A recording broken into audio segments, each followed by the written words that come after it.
Done? Are we caught up? We're good. Our technicians have finished. So let me now, unless there are any questions, let me introduce our speakers. We're very happy to have them here. Eileen Lane is an Ellis School graduate and went to Goucher College. Also was in the Religious Studies Department in the University of Pennsylvania. She's done a great deal of work in women's health and education. Would have been a president, first woman president of Rodel Shalom. Lois Michaels graduated from Chatham, taught history, and has been in Pittsburgh. Both of these are East Enders, London Shady Side. And Lois has awards from National Council of Negro Women, then the Jewish Health Care Foundation. So they're going to come up and give us some vignettes, I guess it is, of the importance of Jewish women to this community. Welcome.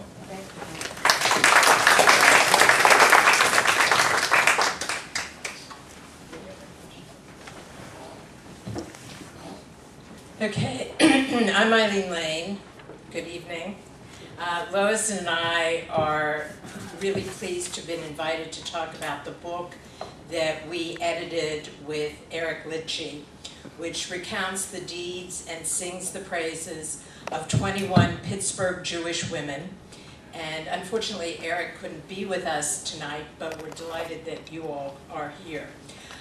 Let me outline what we intend to speak about. First, some background on the book, how it was put together, and what we hope to accomplish. Then, even though it's hard to choose amongst the stories of these 21 women, we thought it appropriate, as we're here in front of a group interested in Squirrel Hill history, to highlight a number of our subjects with Squirrel Hill associations.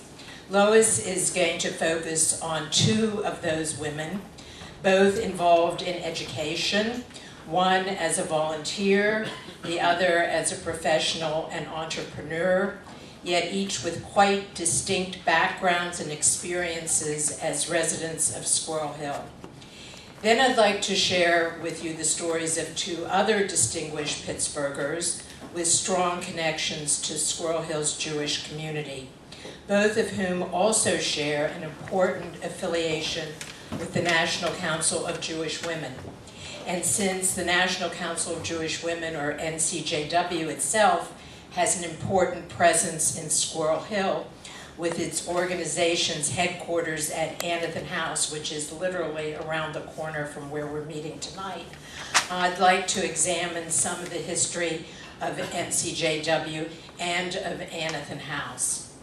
So to begin, it's now a little over 4 years ago that Lois and I developed the idea for this book project. And we owe much to NCJW and its Richard E. Rau Oral History Fund, which came to be our sponsor and generous underwriter. Both Lois and I had spent many years in communal service with organizations dedicated to women's interests and issues. We shared a love of history and had enjoyed working together on a series of talks about the history of Rodel Shalom. We were convinced that you can't understand the richness of the Jewish experience in America without examining the stories of Jewish women. So you can imagine our disappointment when we discovered that the Jewish Women's Archives, a national online repository of biographies of prominent Jewish women, contained only the profiles of two Pittsburgh women. We felt this omission was further compounded within NCJW's own groundbreaking oral history archives, where just over a third of the individuals who had been interviewed were women. We therefore set out to produce a written legacy of notable Pittsburgh Jewish women, to recount their contributions to the city and beyond, and to share their inspirational stories. We hoped that we would add to the body of feminist history, Jewish history, and regional history. We started by convening an advisory group of historians, archivists, and writers, and we're pleased that they all shared our enthusiasm and agreed eagerly to participate in our project. Soon we had developed a long list of women to include in a book, much longer than we had the resources to pursue comprehensively. So we decided to take a more personal approach, allowing our volunteer writers, and they were all volunteer writers, to select the subjects they wished to profile in their own writing style, so long as they could ground their research and writing in reliable primary source material, or in some cases, personal remembrance. Since we decided to focus on women who were no longer living, we began a secondary project to record oral histories with contemporary Jewish women. These interviews are now underway, again under the auspices of the NCJW. And I just have to give a shout out to Marlene House, who is such an important part of the first oral history project. Anyway, these new oral histories are now underway, and we foresee that it will ensure that the lives and accomplishments of present-day Jewish women can be preserved through their own words and voices, and we think will prove to be as an important resource for other researchers and historians, as we all found the Council Archives of Oral History. So now I'd like to call on Lois to talk about two women that she feels are very important to this book.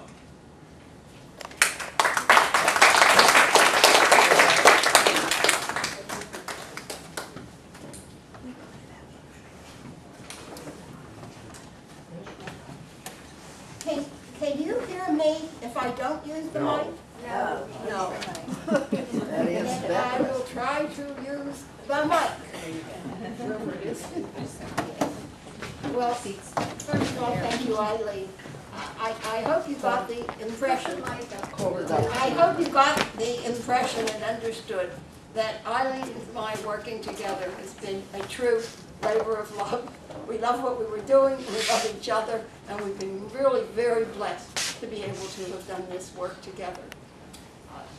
I haven't been in this room since probably the 40s, when I believe it was a hangout for Squirrel Hill kids. And it was sponsored, it was an interfaith hangout, it was sponsored by the church, and I spent many a Saturday night in this very room with other Squirrel Hill kids hanging out. And I feel like, wow, what a treat. You know, in my mid-80s to be back here is something astonishing. It's okay, I don't need it if you can hold it. But I must say, in thinking about it, and thinking about the Historical Society, I feel a little bit like the man from Johnstown who arrived at the pearly gates and was accosted by some heavenly hosts who told him he had to explain why he felt he should be allowed to enter. He said, well, I survived the Johnstown flood. And the man looked at him and said, oh, well, if you want to talk about that, you can, but you should know that Noah is in your audience. Well, that's a little bit how I feel, that there are a lot of Noahs in our audience when it comes to Squirrel Hill history.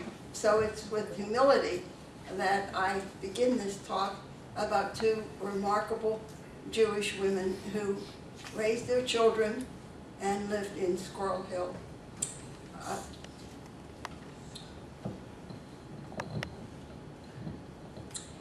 I'm trying to read this, but I'm better off winging it.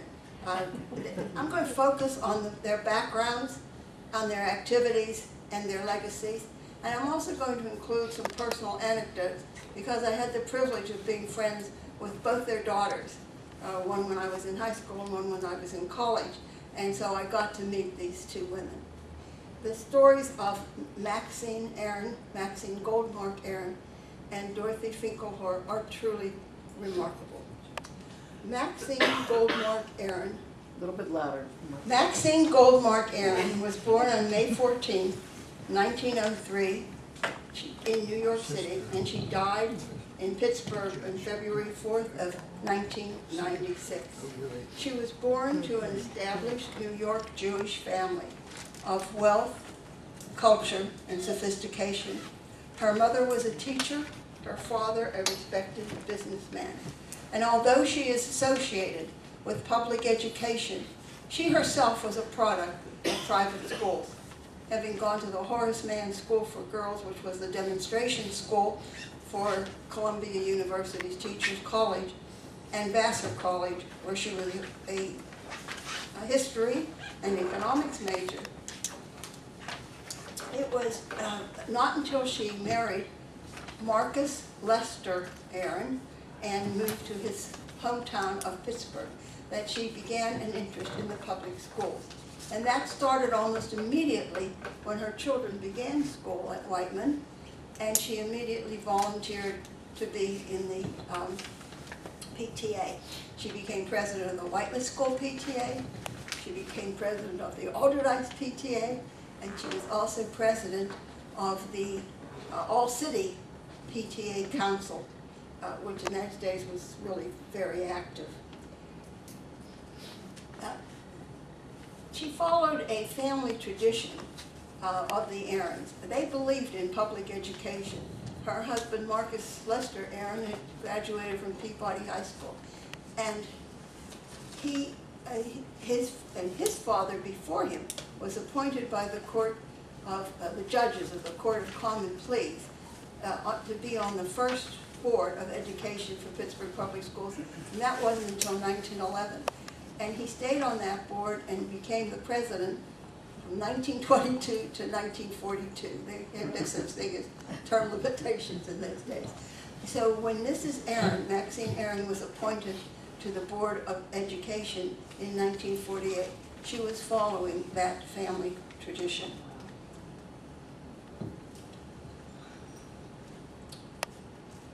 Could you speak louder, please? I'm not even saying anything yet. I have to find out where I am.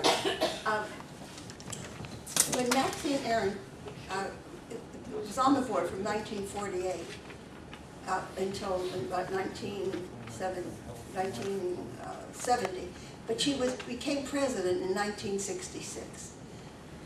The 60s were tumultuous years in this country. The Vietnam War had, and Pittsburgh didn't escape the tumult. The war in Vietnam was creating hometown conflicts. Martin Luther King's assassination gave rise to civil protests.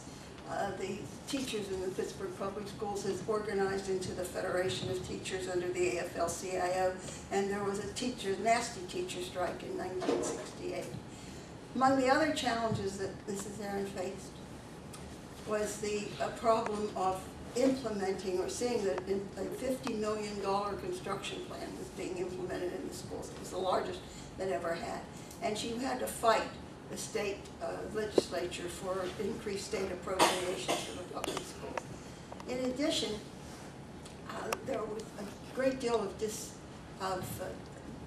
disarray within the Board of Education because citizens were asking for a larger role in the governance of the school.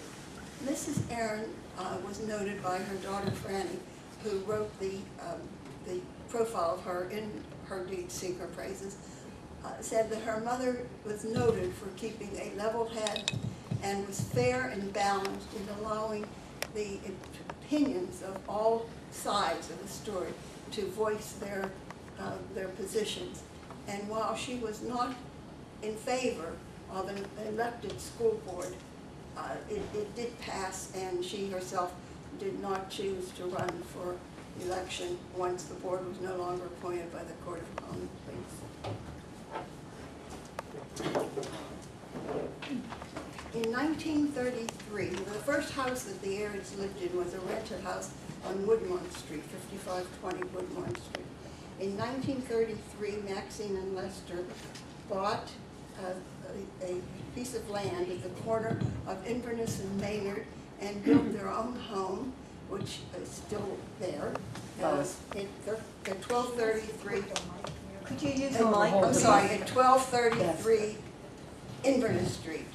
and that's the home that they lived in until her death in 1996. That house was designed by the very popular Pittsburgh architectural firm of Imhoff and Boyd. They also designed the Board of Education building, and they were involved in designing Chatham Village.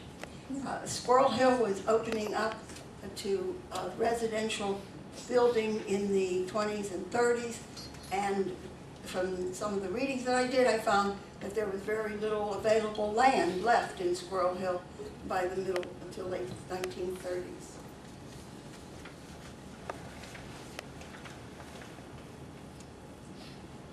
The Aaron children all attended Pittsburgh public schools and were all raised in Pittsburgh. The oldest one, Maxine, went to college and spent most of her adult life in California. The second Aaron child, Marcus, who was popularly known as Pete, did settle in Pittsburgh, and he stayed here and raised 3 daughters until his retirement from the family business, which was Homer Laughlin Pottery in West Virginia. And then he moved with his wife Barbara to California, actually San Francisco, to be closer to his children and grandchildren. Their family home was on Whiteman Street, I think between Bartlett and Darlington, I think. The second Aaron child was Franny. She went to Alderdice, taught at Alderdice. She and I were friends from high school. I remember that's where I met her mother when we came over to the Aaron house for dinner one night after school, and we talked about all kinds of things. Mrs. Aaron was very interested in what we thought, what we were doing, and asked us a lot of questions about our ambitions, about our attitudes toward Judaism and Zionism. And Franny and I remained friends until her death a few years ago. She also left Pittsburgh, although she did teach at Alderdice. She left Pittsburgh because her husband went to Chicago. Bob Hess, who had taught at CMU, he then went on to be the president of Brooklyn College, and Franny stayed in New York City. The fourth Aaron child was Eleanor, and Ellie followed the tradition of the family by becoming the president of the Pittsburgh Board of Education. Prior to that, she was the first representative from Squirrel Hill to be elected to the Board of Education when they had an elected board. Ellie left Pittsburgh to follow another Squirrel Hillite, her husband Jim Langer, who became a physics professor at the University of California in Santa Barbara. There are no Aarons living in the city of Pittsburgh today. Did we see a picture of Mrs. Aaron and her 1966 board? Yes. Yes. And most of those board members did not seek election when the board became an elected board. I know it seems funny now because we're so used to it, but it was a big, big change in what was going on in the city schools. Now to talk a little bit about the next educator in Pittsburgh, Dorothy Finkeldor.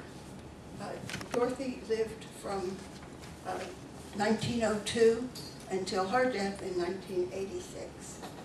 And she was also born in New York, but she was the daughter of Russian immigrant Jews who were struggling to make ends meet in the beginning of the 20th century. Her mother was consumed with raising Americanized children, while her father was working very hard to keep the family home steeped in Jewish traditional rituals and practices. The home, in Dorothy's own words, was not harmonious.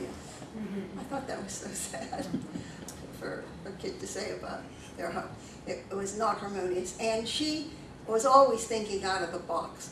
As a child, she organized neighborhood events and charged a fee. She skipped so much school that she didn't even graduate high school. And the night of her graduation, when her classmates were getting their diplomas, Dorothy told her mother that she was a nobody. well, in what Dorothy later described as a life-changing moment, her mother said, "What are you talking about? Nobody's a nobody. You're a somebody." And that became the foundation of her fully developed sense of self-worth for the rest of her life. Dorothy, too, came to Pittsburgh as what I call a captive bride. She met, and soon after that meeting, married a young Columbia University student, and Herbert Lawrence Finkelhorn. His family was from the east end of Pittsburgh, and when he married Dorothy, he dropped out of school, and the two of them tried to earn a living in New York and Philadelphia, and eventually they were forced in 1927 to return to Pittsburgh, where he could work with his father and his brothers in their clothing business. Dorothy was at home with her mother-in-law. This was not a happy experience for this young woman, and so she decided she better do something about it. The only way she could get out of the house was to say she was going to school. So she got her GED. She earned 2 degrees. By 1931, she had earned 2 degrees from Duquesne University in business, and she had the skills of secretarial skills, bookkeeping skills, financial skills, and she decided that she could earn some money for her kids, because by now they had moved to Squirrel Hill to Linden Avenue, and she started taking in boarders and teaching them, she would teach them shorthand, and they would babysit and help her kids. Her husband encouraged her in 1933 to rent space in a downtown Pittsburgh office building, where she opened BTC, Business Training College. They had 8 students and 1 employee. The employee was the janitor, the window washer, the maintenance person, and the bookkeeping teacher, the secretarial teacher, the typing teacher, and of course that was Dorothy Finkelhorn. The school went on to become a family business. She raised 3 daughters. The family moved to an apartment building in 2210 Wendover Street, and that's where I first met Dorothy Finkelhorn. By this time, she'd gotten a PhD from the University of Pittsburgh, a PhD in education, and the school was flourishing.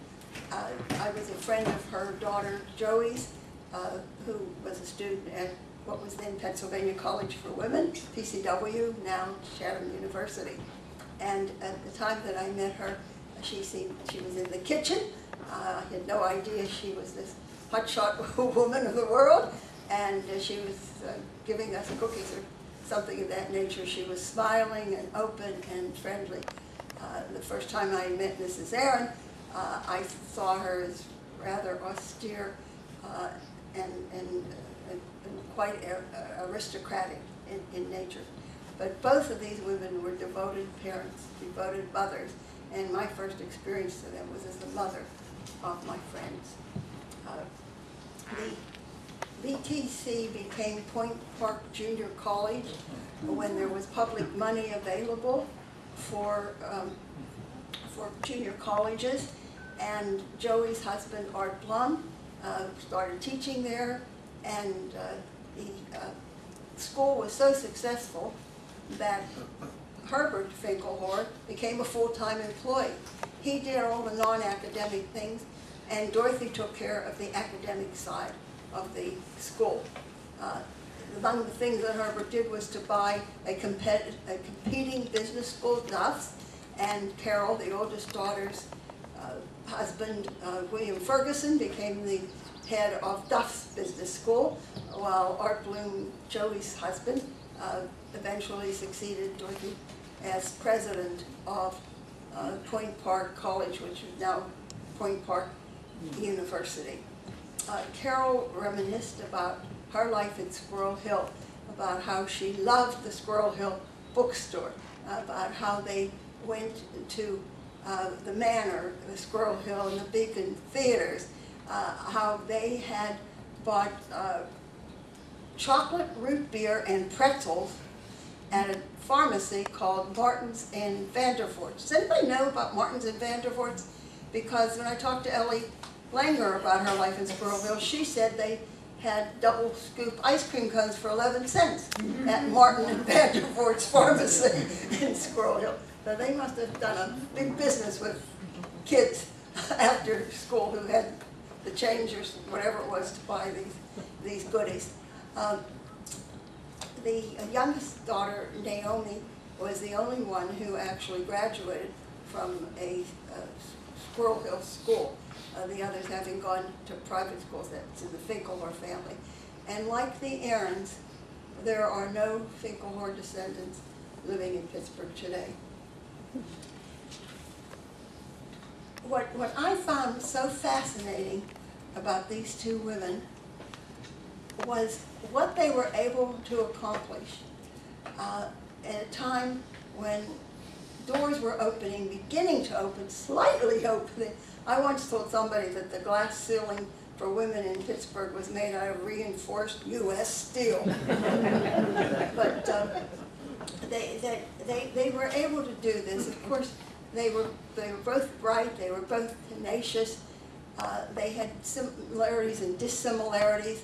One clearly came from one side of the tracks and the other from the other side of the tracks. They were both what I call captive brides, having come here with their husbands. But they looked at and I don't call one a volunteer and one a professional. Mrs. Aaron was a professional volunteer. She just didn't get paid for what she did.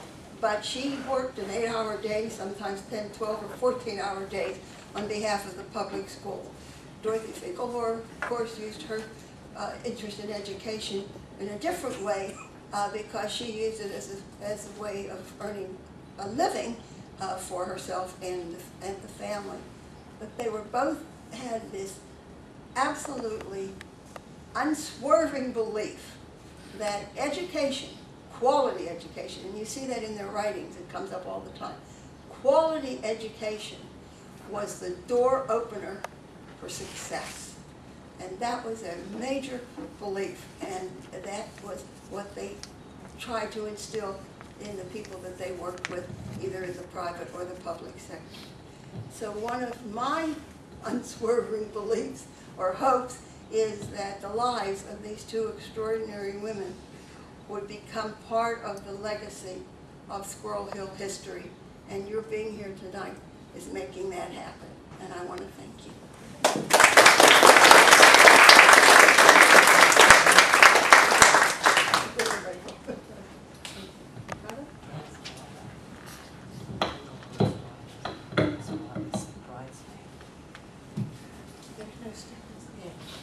There's no stand.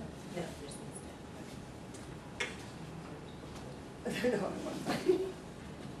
Okay, thank you.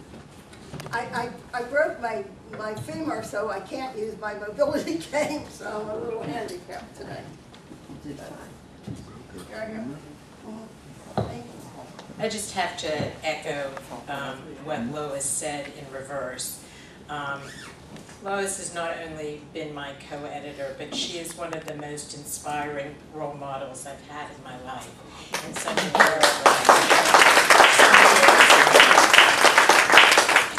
okay. I'd like to go slightly off the reservation as far as this book is concerned, in terms of what I'd like to talk about now, and kind of bookend this segment with some history of the National Council of Jewish Women and of Anathan House. However, I'm going to do so because I think it helps set the context for two of the women in the book that I would like to talk about. So about the National Council of Jewish Women. Its origins date to 1893 and the Parliament of Religions that was convened in conjunction with the Chicago World's Fair that year. Hannah G. Solomon of Chicago was a participant in the Parliament's Jewish Women's Congress, and it was following the fair that she founded the National Council of Jewish Women. Her vision was to provide an ongoing volunteer framework for Jewish women to pursue not merely social and educational activities like many women's clubs of the time, but to actively engage in community services that promoted many of the ideals of the progressive era of the time. Like many of NCJW's early members, Hannah Solomon was an assimilated Jew of liberal German Jewish background, and the success of her businessman husband gave her the financial security and leisure time to participate in civic organizations, to join a number of Jewish women's clubs, and to be accepted in non-Jewish ones as well. She believed that with status and acceptance came the responsibility to look beyond her domestic duties and even beyond her own religious community to serve and care for others. Her views resonated with her peers, and she called upon these Jewish women to, quote, band together in a union of workers to further the best and highest interests of Judaism and humanity, end of quote. Their efforts were to be more than a social outlet or to provide charity, but were intended to have genuine social impact, particularly in American cities experiencing significant immigration of Jews and other ethnic groups and a rapidly changing urban environment at the turn of the century. These leisured class women were soon joined by social workers and teachers who were attracted by NCJW's promotion of volunteerism, social activism, and civic reform. And the second group, the teachers and the social workers, brought their professional expertise to bear on this enterprise. The council also did not shy from engaging in political advocacy aimed at the social issues of the day, be it immigration, employment, suffrage, public health, or birth control. Their political activities spoke to their broader and outward-looking worldview, one where societal ills had yet to be addressed by government or welfare agencies. Their activism brought them into contact and spawned collaborations with other ethnic and religious groups, and even ultimately provided the contacts and motivated some to seek public office. At the same time, these contacts were critical in seeing that the volunteer projects council initiated and the causes it espoused would be adopted by governmental bodies and civic organizations. It's been said that these women were the pioneers of the urban frontier. In 1893, Pittsburgh's NCJW section, or the Columbian Council as it was originally called, was founded, the very same year as the national organization. Pittsburgh section has had an illustrious history, and its principles, values, and activities paralleled those of its parent body. Throughout its 125-year history in Pittsburgh, you can see a continuity in many of its projects, from its settlement house helping to Americanize Eastern European immigrants to its work in resettling Soviet Jews in the 1980s. From vocational training programs for women in the early 20th century to helping women to transition in their lives and careers today in its Center for Women. From its original interest in the juvenile court system to its current playrooms in the family, criminal, and municipal courts today. It has continued its innovative human services and established demonstration projects that have become permanently institutionalized. Early on, it focused attention on the well-being of the elderly, with its council lounge in the 1940s, while in the 1970s, it opened one of the first daycare centers for seniors. Within its volunteer framework, NCJW has continued to attract professional women committed to volunteerism, as well as trained and inspired many of its members to take up paid careers. It has worked collaboratively with other organizations to provide services to Jews and non-Jews alike. It has maintained a strong advocacy and social justice mission to address contemporary issues, whether they be civil rights, reproductive rights, or domestic violence. And from its inception, it has looked to Jewish values, to Jewish history, to Jewish education, to underscore the best and highest interest of the J in its name. And we can see this continuity and evolution, these characteristics and themes acted out by the whole gamut of NCJW activities and in the accomplishments of many of the women in our book, but perhaps none more so than by two women who led the organization. In 1903, Bertha Rau became the president of the Pittsburgh section of the National Council of Jewish Women, a position she held until 1922, and thus was its longest-serving president. During the years that NCJW was Mrs. Rau's primary focus, Council established the first free kindergarten in the city, a penny lunch program, both demonstration projects later taken over by the school system. Council women did voluntary social work in juvenile court, set up a labor bureau to train new immigrants and find jobs for the unemployed.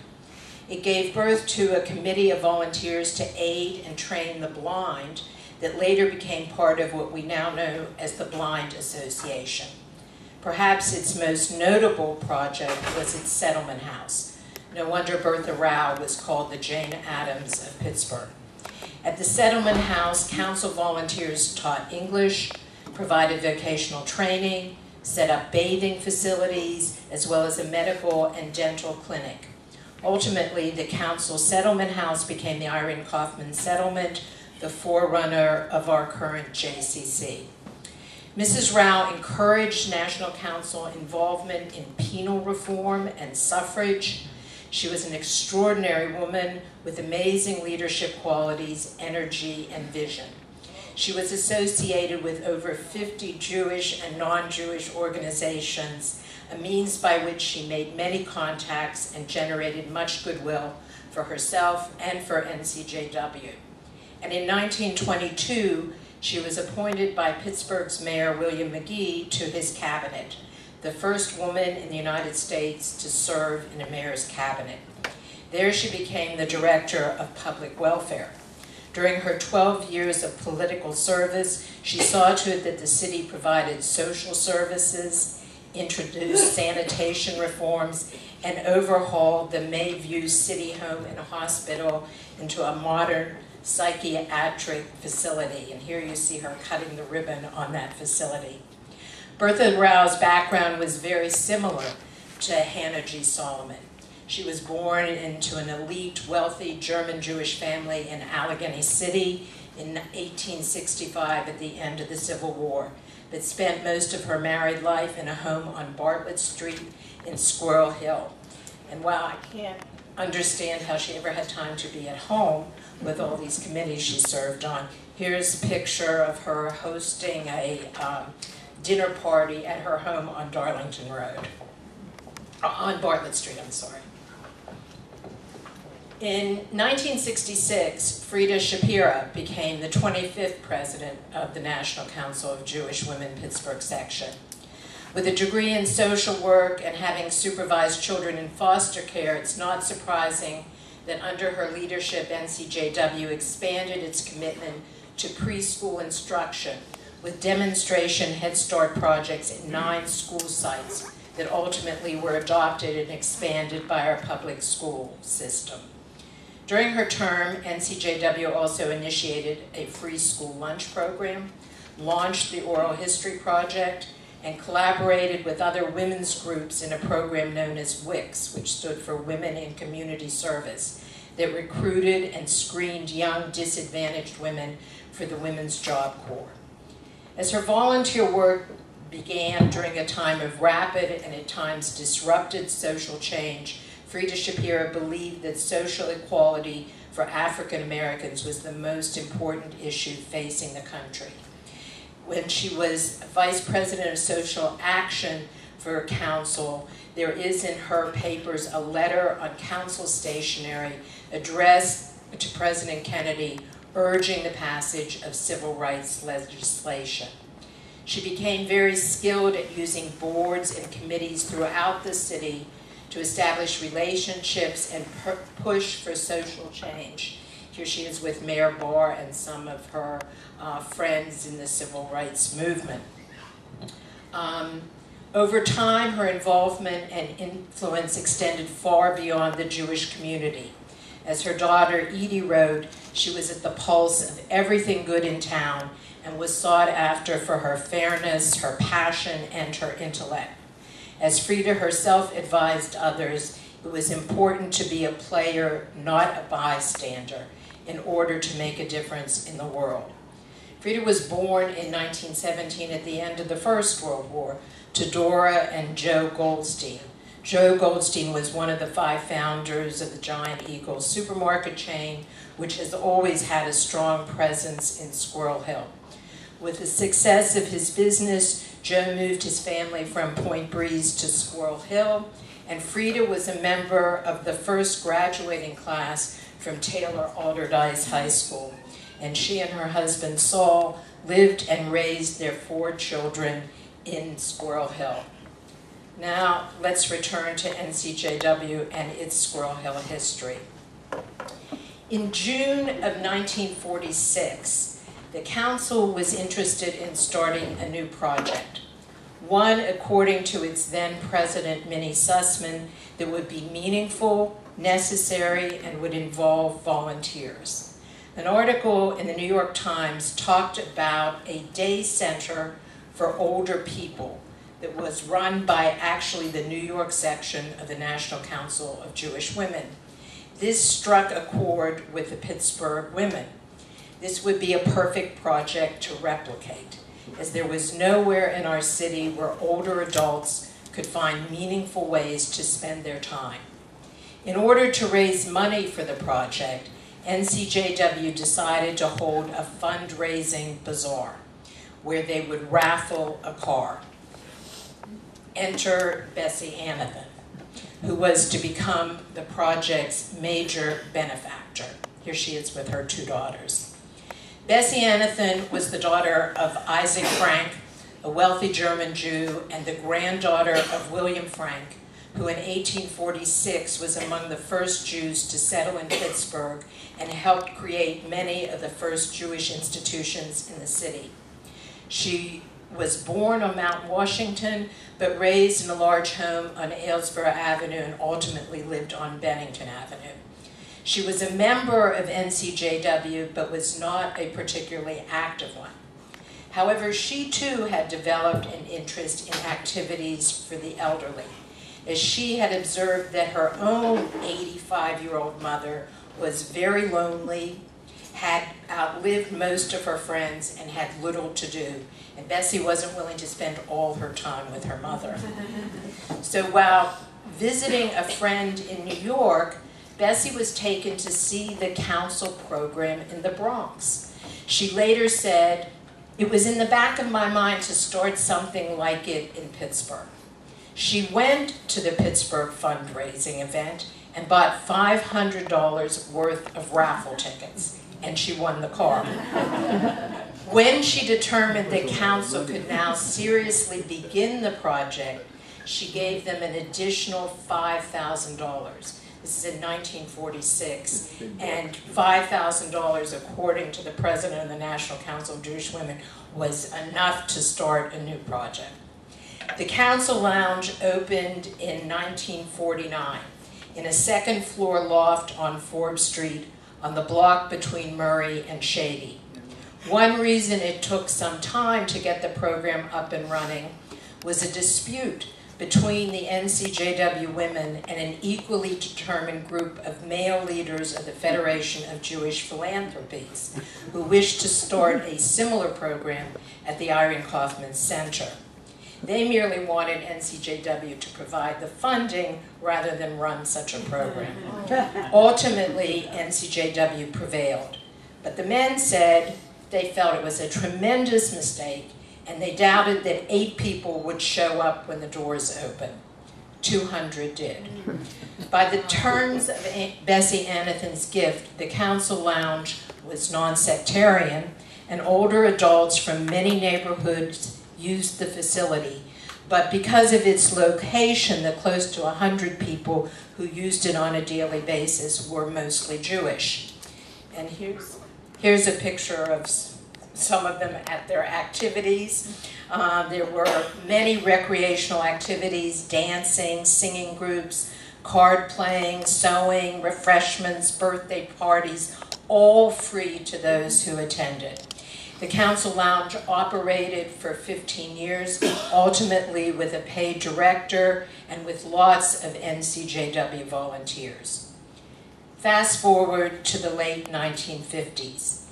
Even as the lounge thrived, and evidently Bessie Anathan was a regular visitor, the second floor location became a deterrent to many of the elderly amongst its population. The space also proved to be too cramped for all the classes, workshops, and activities that NCJW wanted to introduce. The search was on for bigger quarters. Ultimately, NCJW felt they had found the perfect building at 1620 Murray Avenue. The building had gone through many uses.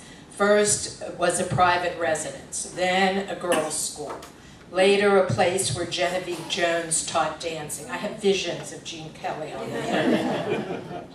And finally, it was occupied by Rabbi Wolf Leiter and his Maimonides Institute, a place for Orthodox Jewish prayer and study, and where the rabbi lived with his family. One of the women who saw the house described it as in deplorable condition and infested by rats. But Bessie Anathan, who was again willing to step up, was very taken by the space and determined to buy it. And she pledged $60,000 in memory of her husband to do so. But the deal was not so easily struck.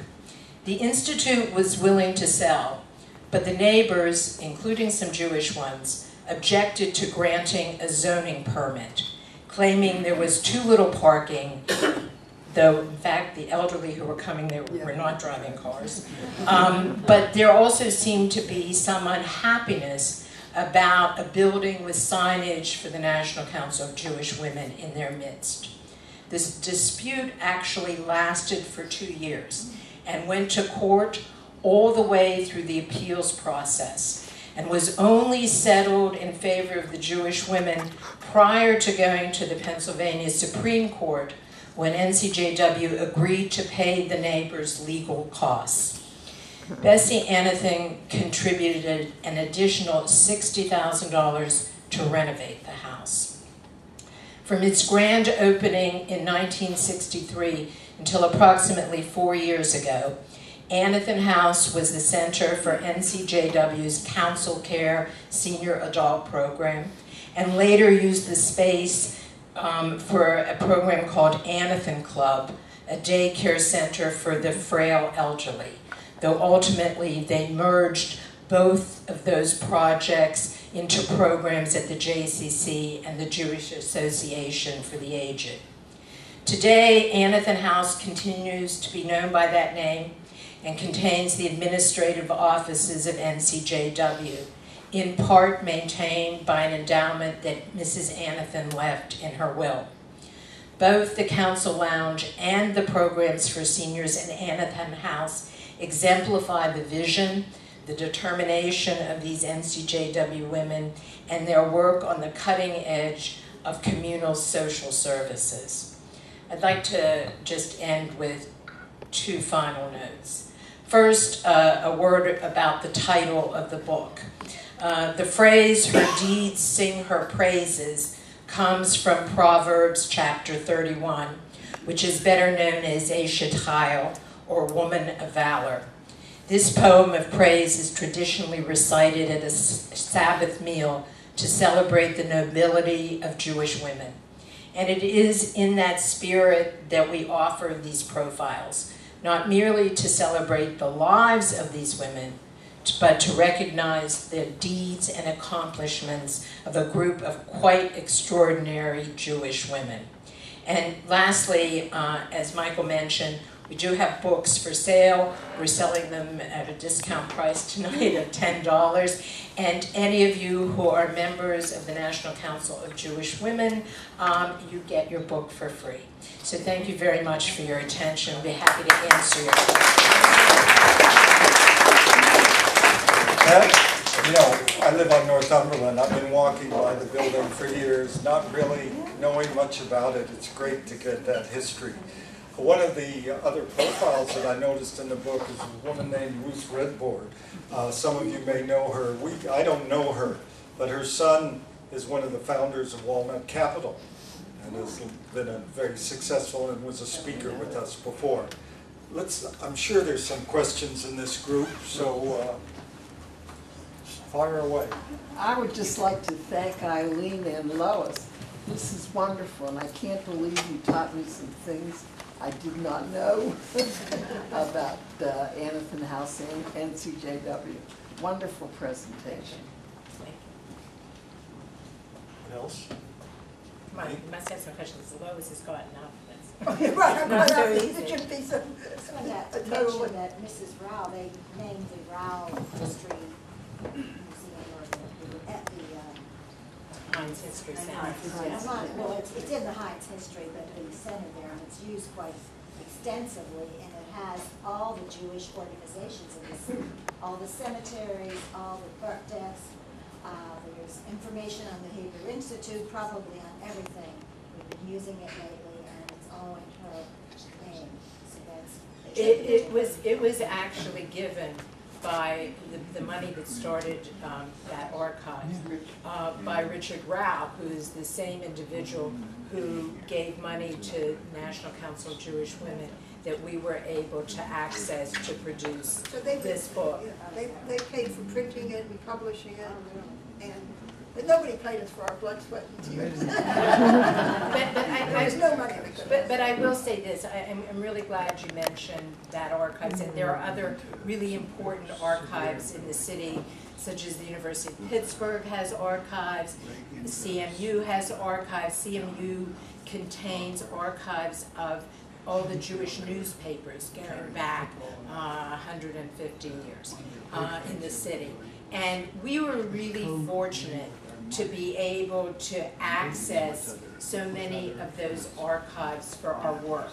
And archivists love people who are interested in history, and they're so helpful. And they want you to enjoy and discover things amongst their holdings. So I think we're great fans of the archives in our city and encourage all of you not only to use them, but also please consider all those things that are sitting in your attics that maybe someday you would like to give some of your papers or materials to archives, because they're invaluable to future researchers and historians. Anything else? Did Hadassah play a significant role in the community? I think Hadassah did play a significant role in the community. When we started, well, I don't know, do you want to answer this? Yes, Hadassah played a significant role. They were decentralized, so there were a lot of chapters, and together they didn't build the kinds of programs that were as universally sustainable as National Council of Jewish Women. But Hadassah also was specifically dedicated to building a Jewish state in the Holy Land. In the hospital. And to support the hospital. So a lot of the visible activities of our Hadassah chapters would be seen in Israel rather than be seen here. But they had huge membership at one time, and another Jewish women's organization that I happened to be close to that was Ladies Hospital Aid, and they had a similar history because they wanted a Jewish hospital, a hospital under Jewish auspices for all people at the turn of the century, at the beginning of the 20th century. And the men leadership in the Jewish community felt that there were opportunities for Jewish food for kosher food and Jewish practices in existing hospitals, and were very hostile to the idea of a hospital under Jewish auspices. So the women raised the money. They actually started the Montefiore Hospital, and the rest is history. Well, and Anne Lois. Davis Jacobs, who was one of the founders of that original hospital, her profile is in our book. Annie. When we started talking about doing this book, we actually considered doing it about Jewish women's organizations. That's right. And one of the unfortunate things as we started to look into it was that while some of these organizations were very good at keeping records, many of them had big gaps within their records. And so we didn't have access to as much material as we would have liked to have had. So we decided that we would put focus on individuals, many of whom were associated with these organizations. Other questions? Thank you very, very much. I've got a couple of things to do, and then we'll break for 15 minutes. Archives, good lead-in. We were given newspapers, the Squirrel Hill News newspaper, for selected issues over 40 years, some 10, 12 years ago, maybe 15. For a long time, we weren't sure what to do with them, but we finally got a strategy together. Those newspapers are now on microfiche at the Pennsylvania room at the Carnegie Library. They are also at the Rau's archives in hard copy at Heinz Center. They will be on internet through the University of Pittsburgh website sometime this fall, which will be the easiest way to get to them. We're in the middle of a project which we call our newspaper project. We've gotten some donations. There's a donation can or bottle in the back. We probably will get enough money to not have to ask again after August 1st, but anyone who would like to make a donation, you can give that to our newspaper project. We think that's one of the bigger services we can give. I haven't talked tonight about our website. First of all, Patty Hughes in the back is our webmaster, and she keeps you full of information. Patty's the board member who's not on the board, but she doesn't really like to be sitting in organized meetings, so she gets to take care of the website, which those of you who are with us for a while know is a substantially different place than it was 3-4 years ago. For instance, we now have 97 of our programs available through the website and YouTube that you can watch free. You can go to the list through the website and then see them. We're recording tonight. That's why you see these recordings. So it's a treasure trove of our, not all of them because the authors have to agree. When we get this Pittsburgh site together, there will be an access portal through our website. We also are working on, we have a photo collection, not a huge one, but we're starting to prepare some slideshows which will show up on the website. So it's a very critical part of what we're doing. It's now 8:35. We're going to, for those who want to stay, we're going to reconvene at 8:50 for Helen's presentation. Give a little time for people to look at books, chat a bit. Anyone who leaves, you owe me one chair over in the corner on your way out. Thank you very much for coming. We'll reconvene in a little bit.